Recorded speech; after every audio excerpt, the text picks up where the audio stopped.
Good gaming mice are hard to come by without paying a premium price. Oftentimes, budget options suffer from poor build quality, software, or end up crapping out on you after just a couple months of use. So today we're going to take a look at the Vanguard S, which is a $35 gaming mouse from Seenda, and find out whether or not this mouse does stack up to some higher budget options. More on that after the intro.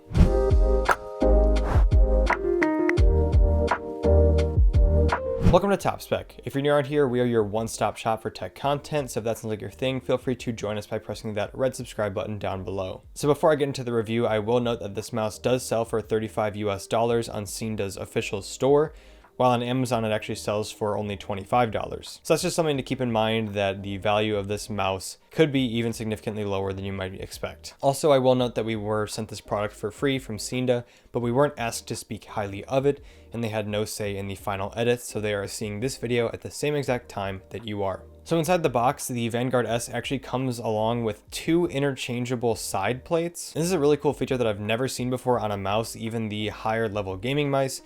I'm not super into gaming mice and gaming peripherals, so there might be some out there that have this feature, but this is the first time I'm seeing anything like it, and it's actually coming on a pretty inexpensive mouse. Essentially, one of the left side panels has 3 buttons, which is your standard gaming mouse side buttons, kind of like, your typical Razer or Cooler Master mouse. And then the other interchangeable option is actually a side panel that has 9 buttons. And of course, these can be assigned to various actions in various games. This is something that would be fantastic for anyone who plays any kind of, MOBA or MMO or MMORPG, or really any game that involves a high amount of different actions and tasks you have to do at a quick pace. But if you're playing a game that doesn't require that many actions to be bound to specific buttons on your mouse, you could obviously opt for the 3-button option instead. Now what's really cool is that the right side panel also swaps out along with the left side, and then you have another option which pretty much has an extra little bump out on the side, which allows you to maybe rest a finger or something like that if that is how you grip your mouse, or if you prefer a wider mouse or a larger mouse in general. So it's really cool to see these hot swappable side panels on such a budget mouse.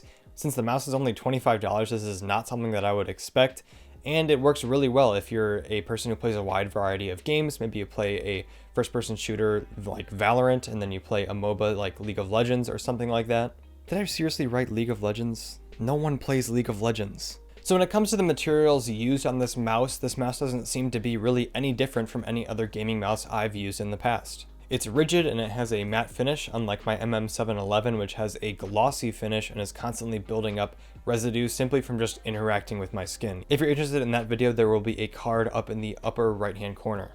The one downside when it comes to the build of this mouse that I would say is its weight. To get into the actual numbers, this mouse weighs in at 3.97 ounces or about 113 grams, which is twice as heavy as the MM711, which is 60 grams. Of course, mouse weight is entirely up to personal preference. I'm just used to having a lightweight gaming mouse since that's what I've been using for the longest time now. So of course this is not an objective criticism. And also the MM711 is designed to be as lightweight as possible, so comparing it to that mouse is not really a fair comparison. Also, the Vanguard S comes with a braided cable, which is really nice to see on a mouse that costs as low as $25. And the mouse itself comes in both black and pink colorways. There may be more color options, but when I was doing the scripting for this video, those are the only 2 things that I saw on their website or on Amazon. As always nowadays, this mouse comes with its own proprietary software, which is very creatively named. Of course, you can use this software to control the mouse's DPI settings, assign specific actions to each button, and of course customize the RGB lighting effects. There were actually more color patterns and options than I expected when going into this review, and I'll go through a few of them right now. Starting off, we have colorful streaming, steady, breathing, colorful tail, neon, colorful steady, flicker, stars twinkle, wave, and of course LED off.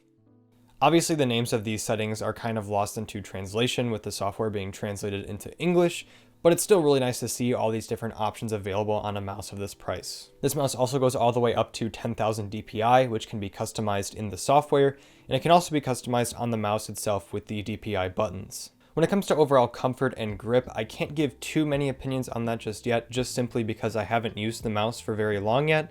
I will say it's got a very different feeling compared to the MM711, which I've been used to for the past many months, and I would say that this mouse is probably best for individuals with larger hands, which I happen to have. I've just kind of gotten used to using a smaller mouse, so having a larger mouse does feel a little bit awkward and hard to get used to. But I think with time, any average gamer can use this mouse and be able to adapt it to their liking with the interchangeable side panels and really make it their own. Plus, the material doesn't seem that cheap, and it seems pretty much exactly like what the material was on my old Razer Death Adder, which is, I believe, a $60 mouse.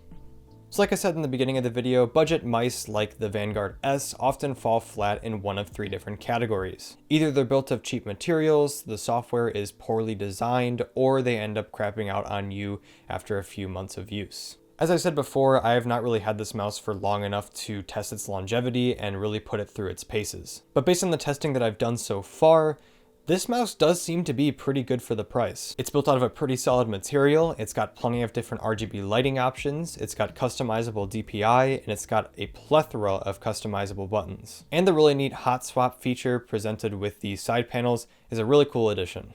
In short, I'd recommend the Vanguard S from Seenda to really any casual gamer who is on a budget and is looking for an all-around mouse that can really do anything that they want it to. Especially if you play a wide variety of games, like if you play MOBAs, MMOs, and FPSs, this mouse will have you covered, and you can use both side panels to really tailor the mouse to specific games. Anyways, that's about it for this video. I hope you all had a fantastic holiday season, and we'll see you all in 2022. Thank you for all your support throughout 2021. We really appreciate it, as we always say. But until then, I'm Connor, and this is Top Spec.